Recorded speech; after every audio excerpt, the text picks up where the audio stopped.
তো এখানে কড়াই গরম হয়ে গেছে, আমি এখন এখানে তেল দিয়ে দিব।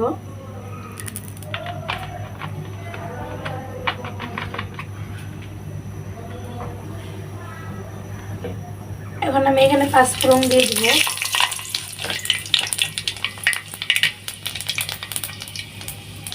ফোড়ন দিয়ে দিছি, এখন আমি পেঁয়াজ মরিচ কাটা ছিল সেগুলো দিয়ে দিব।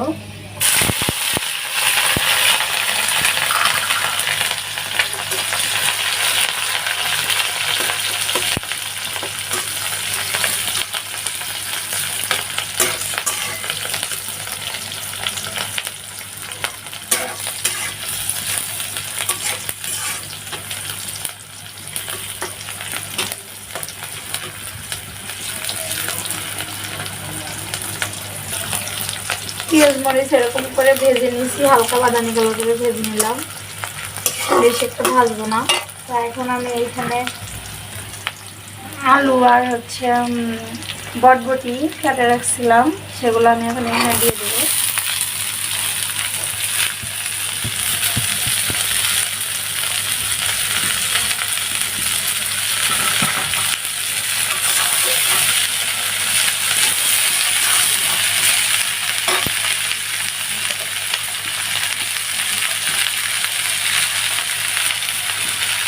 লবণ দিয়ে দিব,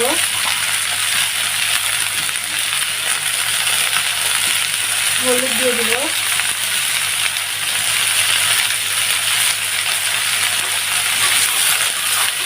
দিয়ে আমি এখন ভাজিটাকে ভাজতে থাকবো।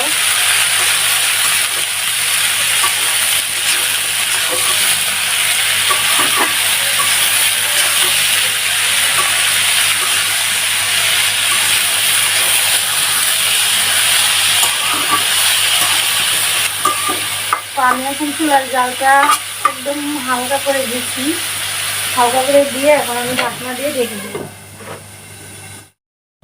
তো এই যে আমি এখন ঢাকনাটা উঠাই দিলাম, দিয়ে হালকা একটু লাড়াচাড়া দিলাম। পানি কিন্তু দেই নাই, তারপরে যে পানি বাড়াইছে অনেকগুলোই, এই পানিতেই সিদ্ধ হয়ে যাবে। আমি আর ঢাইকেও দেবো না, সেভাবেই নাড়তে থাকবো। এখন আমি হালকা একটু জালটা চুলার বাড়াই দিব, জালটা বাড়াই দিলাম।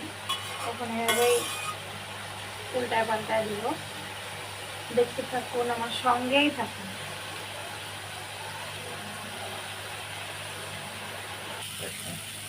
তো এই যে দেখতেছেন আমার ভাজিটা হয়ে গেছে, এখন আমি ভাজিটা নামাই ফেলবো। আর আজকে রাতে খাবার জন্য কি কি আয়োজন করলাম সেইটাও দেখাবো। সবাই আমাদের সঙ্গেই থাকেন, ভিডিওটা দেখতে থাকেন।